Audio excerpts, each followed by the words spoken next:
हमारा यहाँ इस तरह से बैठकर या खड़े होकर गीत गाने का और ऐसे गीत गाने का जिसमें हम आंदोलन की बात कर रहे हैं, ये बहुत आवश्यक हो गया है। उसकी वजह यह है कि पिछले 2 दिन से हम इस बात को बार बार किसी लोगों के सामने पेश कर रहे हैं कि हमारे दुर्गा कुंड का एक अंध विद्यालय जो जालान चलाते हैं किशन जालान, और जिसे हनुमान प्रसाद पोद्दार सेवा स्मृति ट्रस्ट द्वारा चलाया जाता है, उसे आकस्मिक बिना किसी प्री सूचना के, बिना किसी पहले पूर्व सूचना के बंद कर दिया गया है।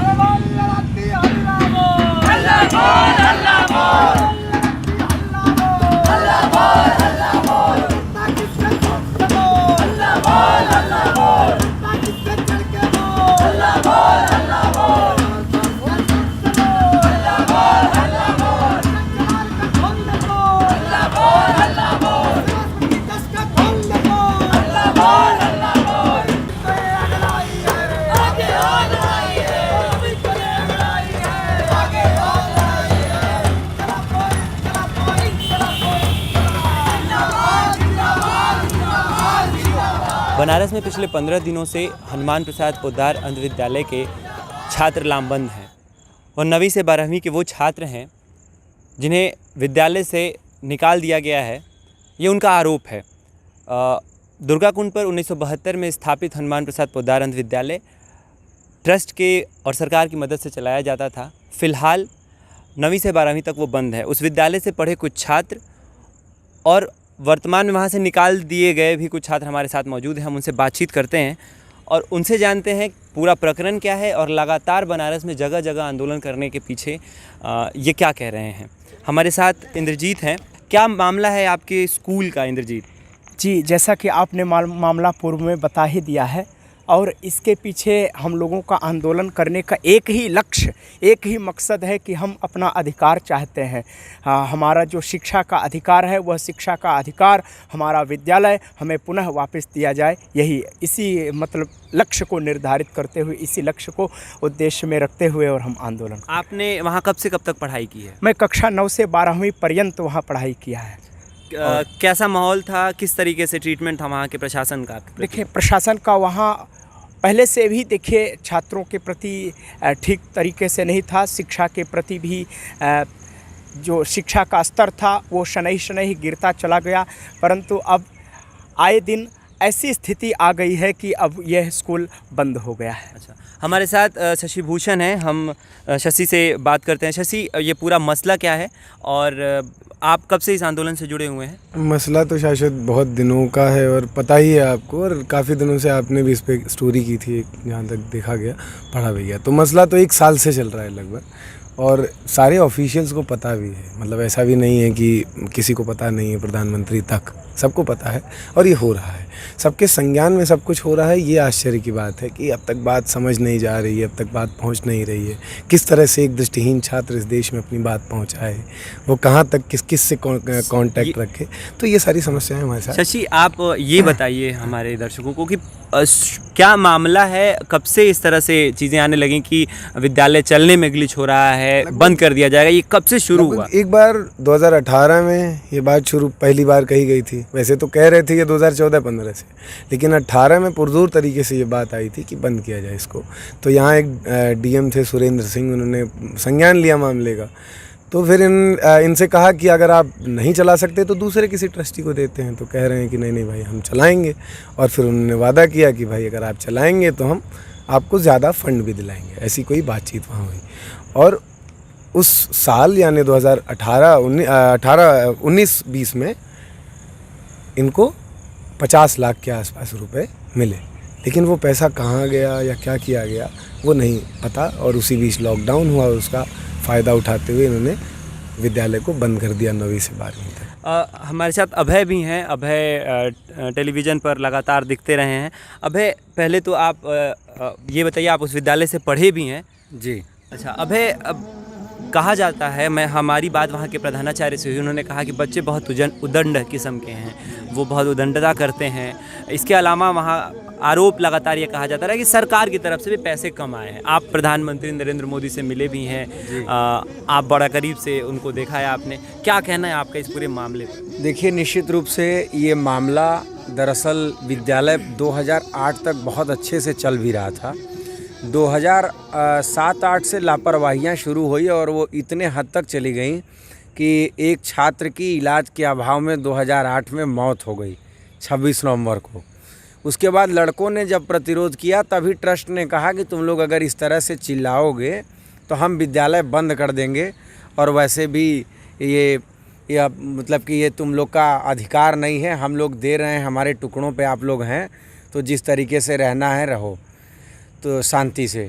तो उसके बाद से ही छात्र अपनी आवाज़ उठाने के लिए तमाम तरीके की दिक्कतें फिर होने लगी। कभी खाना खराब, कभी पढ़ाई अलग हो रही है तो उसके बीच में कोई कार्यक्रम हो रहा है तो उसमें डीजे बज रहा है, छात्र निकल रहे हैं तो उसमें कम से कम 150-200 साइकिलें गांच दी गई हैं कैंपस परिसर में। तो इस तरीके की तमाम व्यवधान आते गए और छात्रों ने जब अपनी शिकायतें की तो प्रशासन उसको लेकर के क्रोधित होता रहा। कभी गोदाम बना दिया गया लड़कों को इधर उधर शिफ्ट करके, तो इस तरीके की तमाम चीज़ें होती रहीं। और उसके बाद शैक्षणिक और प्रशैक्षणिक चीज़ों में भी गिरावट जब आने लगी तो छात्रों ने जब इसका पूरी तरीके से विरोध करना शुरू किया तो इन्होंने अब ये 2018 में 19 में एक आंदोलन हुआ, एक लड़कों का विरोध प्रदर्शन हुआ, तो पूरी तरीके से उसको प्रशासन ने सुना। तात्कालिक बनारस के डीएम सुरेंद्र सिंह जी थे, उन्होंने प्रशासन और लड़कों की बात को ध्यान में रख करके उन्होंने कहा था कि आपको अगर विद्यालय चलाना है प्रबंध समिति तो आप चलाइए, अगर नहीं चला पा रहे हैं तो आप दे दीजिए, हम चलाएं। तो ये पूरा ग्लिच विद्यालय चलाने को लेकर सरकार, ट्रस्ट या बनारस प्रशासन कैसा देखते हैं आप वहाँ के पूर्व छात्र? नहीं, पूर्व छात्र हम लोग जो ख़ास तौर से जो मैं देखता हूँ कि देखिए वहाँ पर लड़कों को भड़काने और उकसाने का काम वहाँ के स्टाफ करते हैं, वहाँ के प्रिंसिपल, वाइस प्रिंसिपल वगैरह करते हैं। और उसके बाद ये खुद ही शिकायत वो ऊपर से वो मैनेज होते हैं कि किसी तरह आप लड़कों को भड़का करके ये विद्यालय किसी तरह बंद करवाइए ताकि यहाँ पर हमारा व्यापारिक प्रतिष्ठान खुले। तो वो लोग ये चाहते हैं कि जो व्यापारी हैं 18 ट्रस्टी में से 17 व्यापारी बड़े व्यापारी हैं, बनारस के कृष्ण कुमार जालान, अखिलेश खेमिका, अशोक अग्रवाल जैसे मानिंद व्यापारी, और इन्होंने जून 17, 2020 में एक प्रबंध समिति की बैठक बुलाई और ये कह दिया कि यहाँ से 9वीं से 12वीं तक के कक्षाओं का संचालन बंद किया जाता है। लेकिन और उन्होंने आर्थिक अभाव का कारण बताया कि ये पैसा नहीं है ट्रस्ट के पास। तो सोच लीजिए कि 75% ग्रांट आता है और इसके बाद दानदाता, जहाँ तक मेरा अंदाज़ा है कि लगातार सहयोग करने के लिए वहाँ आते रहे हैं। और इसके साथ साथ बाकी 2000 लगभग जब से कोरोना काल है तब से उन्होंने कुछ किया ही नहीं है छात्रों के लिए। तो कोई इन्वेस्टमेंट नहीं, कोई क्लास नहीं, कोई ऐसी चीज़ नहीं हुई है। तो और ट्रस्ट के सबसे बड़ी चीज़ है कि इतने बड़े बड़े व्यापारी हैं, तो अगर नैतिक रूप से भी ये जिम्मेदारी संभालते तो निश्चित रूप से कोई भी व्यक्ति सुन के सोचेगा कि इतनी चीज़ों के बावजूद आर्थिक कारणों का, आर्थिक अभाव का हवाला देना ये बिल्कुल सरासर झूठ है। धन्यवाद अभय। हमारे साथ अनिरुद्ध हैं। अनिरुद्ध, आप तो उस स्कूल से पढ़े भी हैं, आप शायद हमारे बीच सबसे पहले अभी आखिरी निकले हुए छात्र हैं वहाँ से। आपने कब पढ़ाई पूरी की? जी मैंने 2012 में वहाँ तक वहाँ पे पढ़ाई की मैंने। और नहीं जी मैं 6 तक पढ़ा। लेकिन ये है कि अभी जिन लोगों से ये सब कुछ स्टार्ट होता है, जहाँ से वो लास्ट हूँ मैं जो निकला, और उसके बाद से सब कुछ ख़राब होना शुरू हुआ है। अच्छा अनिरुद्ध, आप ये बताइए कि जो विद्यालय प्रशासन का उद्दंडता का आरोप है आप लोगों पर, उस पर क्या कहना है? नहीं, उद्दंडता का आरोप देखिए छात्र हैं, मैं स्पष्ट कह रहा हूँ कि छात्र हैं, और छात्र आपके जो अभिभावक हैं उनको शिक्षालय में इसलिए भेजते हैं कि आप उनको नैतिक शिक्षा, ज्ञान जो भी कुछ होता है वो दीजिए। अगर छात्र उद्दंड है तो वो सुधारना जिम्मेदारी प्रशासन की है। और दूसरी बात है कि छात्र उद्दंडता नहीं करते थे, इतना ज़्यादा नहीं, कम से कम 2012 तक जब तक मैं रहा तब तक तो नहीं। जैसे क्या होता था कि कोई बच्चा है 5 साल, 7 साल, 8 साल का, वो थोड़ा शोर मचा देता है तो आप उसके सिर को उठा करके दीवार में धड़ से लड़ा देते हो। उसके बाद आप मतलब एनिमल बिहेव करते हो, लाइक जानवर जैसा, कि आप उसको बम बम बम बम इतना मार देते हो कि वो बाद में पस्त हो जाता है। और फिर वो सोचता है ना कि कितना मारोगे, इतना ही तो मारोगे। और इतना ही मारो तो फिर दंडता हम करेंगे। तो छात्रों को एक तो उन्हें अवेयरनेस जैसा कोई प्रोग्राम नहीं चला है किसी भी क्षेत्र में, चाहे शिक्षा के क्षेत्र में कि बच्चों को कैसे पढ़ना है, कोई इंटरव्यू को लेकर के। 12वीं क्लास के हम लोग जब भैया मैं दिल्ली में पढ़ता था तो हम लोगों के साथ कुछ अवेयरनेस प्रोग्राम्स वगैरह स्किल डेवलपमेंट के लिए चलता था। वहाँ ना तो कंप्यूटर वगैरह चलता है, कुछ ऐसा कुछ भी नहीं। मतलब वहाँ पे कंप्यूटर है लेकिन व्यापार कैसे बढ़ाया जाए उसके लिए कंप्यूटर छात्रों के नाम पे, तो वहाँ उद्दंडता का तो कोई सवाल ही नहीं है।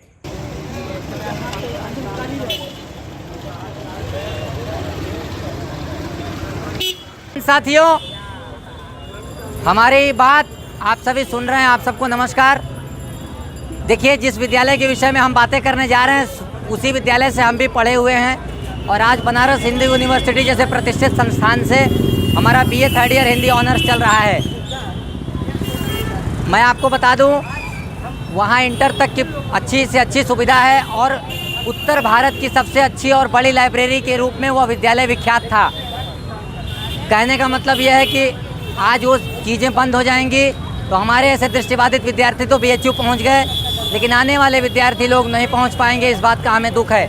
और वाराणसी में शिक्षा का एक स्ट्रक्चर है, शिक्षा का एक अच्छा सा साधन है और ये साधन भी खराब हो जाएगा, जो हमारे जैसे दृष्टिबाधित के लिए बहुत दुख की बात होगी। जी, मैं 12वीं क्लास में पढ़ता हूँ, मैं यहाँ 10वीं पढ़ के निकला हूँ। अच्छा, तो 11वीं में आपका एडमिशन नहीं हुआ यहाँ? जी, एडमिशन यहाँ पर होता क्या सर, हमने हमारे घर इन्होंने TC भेजा लगभग सर 25 जून को, तो हमने TC वापस कर दिया। तो स्कूल वाले हमें फ़ोन लगा क्या धमकी देते हैं कि आपने TC भेज दिया तो आपकी TC खो जाए, कुछ है, हम गारंटी नहीं लेते।